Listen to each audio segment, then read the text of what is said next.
High everyone, welcome to my YouTube channel.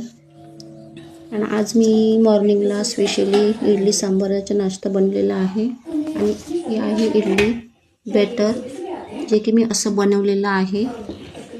छान फुललेलं दिसते, better फुललेलंच आहे ऑलरेडी. अशा पद्धतीने मी बेटर तयार करून घेतलं. नंतर मी चटणी बनवलेली आहे आणि इकडे सांबारसुद्धा मी बनवलेला आहे. अशा पद्धतीने मी सांबारसुद्धा बनवलेला आहे. दिसायला छानच दिसत आहे, टेस्टी पण झालेला असेल कदाचित.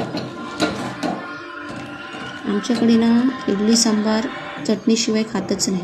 स्पेशली माझा नवरा, त्याला तर चटणी पाहिजेच. चटणी नाही बनवली की खाणारच आहे. त्याच्यामुळे सगळ्यात आधी मला चटणी बनवून घ्यावी लागते, नंतर इडली सांबार. आमच्या दोघांची पण खूप फेवरेट आहे इडली सांबार.